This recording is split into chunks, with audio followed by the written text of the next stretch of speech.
நன்றி. காலம் மிகவும் அதிகமாகிவிட்டது. மணி 7 ஆயிடுச்சு.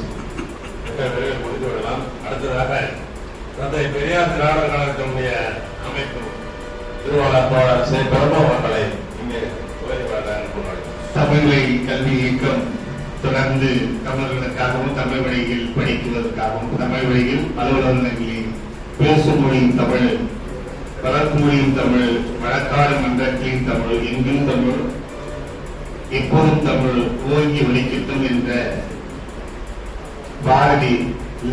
பாரதிதாசன் அவருடைய தமிழ் வழிகாட்டுதலின்படி தோழர் சின்னப்பா தமிழர் அவர்கள் பேர் சின்னப்பா அப்படின்றது போல அவர் இன்னொரு சிறு வயதாக இருக்கிறாரு. உண்மையாவே இந்த பணியில் வருவதற்கு ரொம்ப தயக்கமா இருக்குது. தமிழ்நாடு முழுக்க நானும் ராமலிங்கம் தோழர், மக்கள் தோழர் பேசிக்கிட்டோம், கஜேந்திரன் தோழர் பேசிக்கிட்டோம்.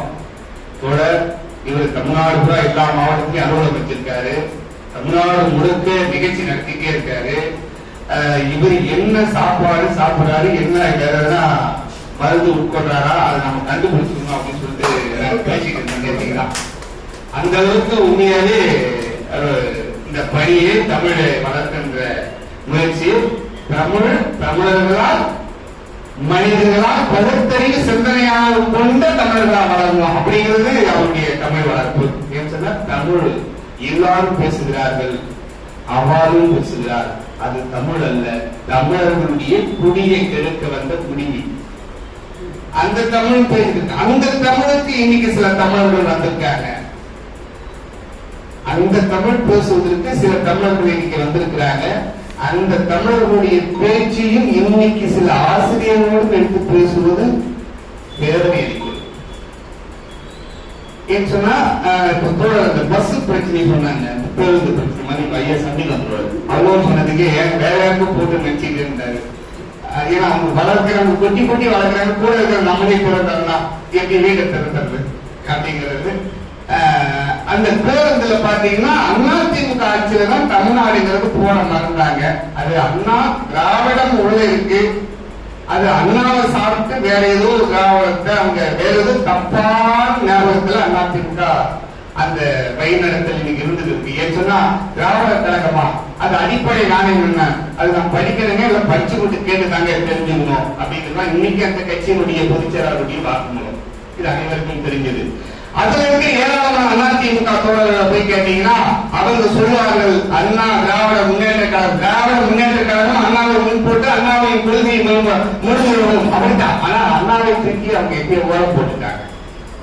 அண்ணாவை தூக்கி ஓரம் போட்டு அமித்ஷா கழகமாக அதிமுகவில் இருக்கிற உண்மையான திராவிட இயக்க சிந்தனையாளர்கள் தமிழர்கள் நலன் புரிந்தவர்கள் இன்னைக்கு பேசிக் கொண்டிருப்பது அதிமுக குடும்ப. நான் சொன்னேன், நான் உங்களுக்கு சொன்னேன்.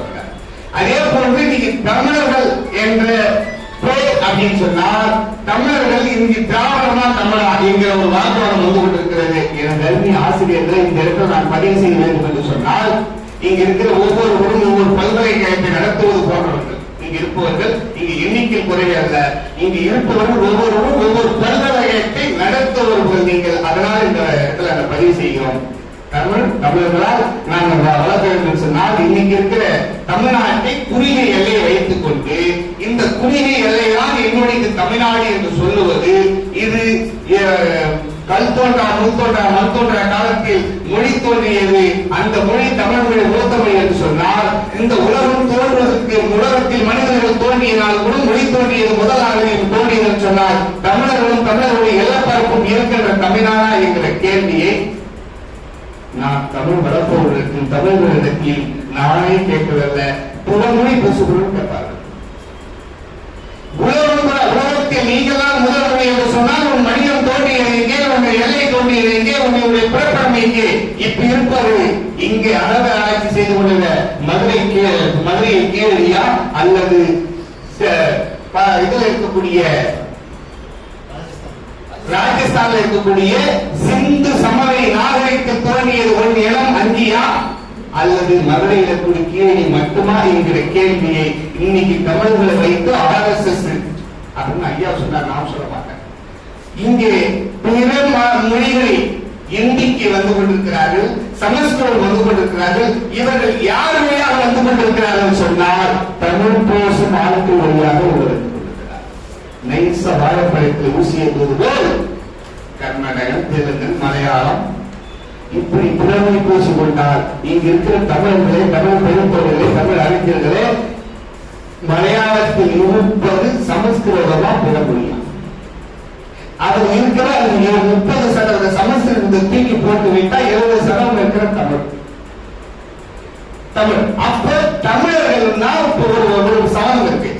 இந்தி பேசக்கூடியவங்களுக்கு ஒரு ஆசை இருக்கு. இந்த நாடு முழுக்க இந்தி பேச வேண்டும், அந்த இந்தியை எல்லா இடத்திலும் திணிக்க வேண்டும் அப்படின்னு சொல்லி இந்தியாவில் இருக்கக்கூடிய பேசுபடி பேசக்கூடிய இன்னும் கோவான பல மொழி பேசக்கூடிய மக்கள் எல்லாருடைய மொழிகளையும் அதற்கு விட்டு வீட்டில் அவன் தாய்மொழி பேசுறான், பள்ளிக்கூடத்தில் இந்தி படிக்க போறான், தாயால் தந்தையால் அவனுக்கு படிப்பு சொல்லி தரக்கூடியவில்லை, அவன் பள்ளியில் சொல்லக்கூடிய புதுசா வந்து இந்தியால் அவனுக்கு எந்த படிப்பு வரல. இன்னைக்கு படிப்பு வராது, காரணம் அவன் தாய்மொழி மறந்தது ஒரு காரணம்.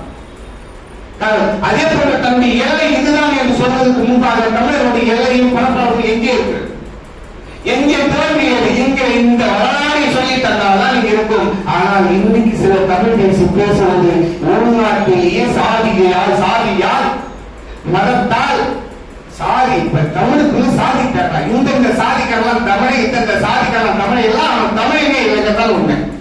இப்படி சாதிக்கு தமிழ் தர்றவன் எப்படி தமிழாக இருக்க முடியும் என்கிற விஷயத்தை உண்மையான பகுத்தறிவு சிந்தனையோடு மனித நேரத்தோடு சமத்துவத்தோடு தமிழ் பரப்புற தமிழ் தமிழ் நிறுத்த சாதிஇல்லை.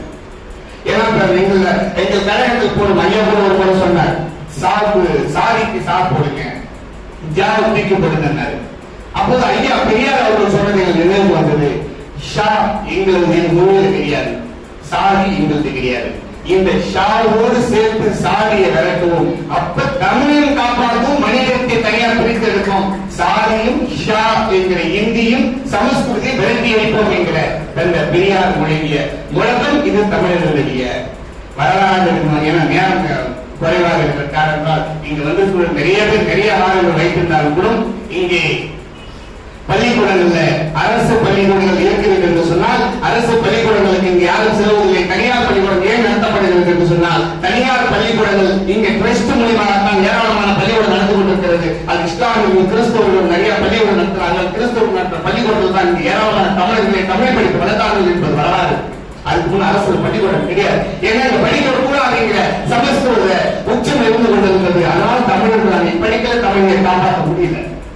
ஆகியவருக்கு இந்த மூட நம்பிக்கை வைத்திருந்தால் இருந்த உலகசூழலால் ஆட்கள் அடித்து போய்விட்டா இப்போ பொங்கல் என்று வருகிறது, போக்கு என்ற ஒரு பண்டிகை வைத்திருக்கிறார். போக்கு பண்டிகை அங்கே இருக்கிற பழமைவாதங்களை கொடுக்க வேண்டும் என்று சொல்லுகிறார். பழமைவாதம் என்று சொன்னால் பகுத்தறிவு சிந்தனை மனிதங்க. அப்ப இப்படி பழமை அழைத்து விட்டால் நமக்கு படிப்பை நாம பார்த்து கொண்டால் அந்த பார்த்து கொள்வதற்கு அவனுக்கிட்ட இருந்த ஆயுதம் படிப்பு, அந்த படிப்பை அவனுக்கு மட்டுமே வேண்டும், மற்றவர்கள் இருக்கக்கூடாது என்று சொல்லி மூட நம்பிக்கையால் தவறுக்கப்பட்டால் மூட நம்பிக்கையும் தவறுதான் மட்டும்தான் தமிழன்.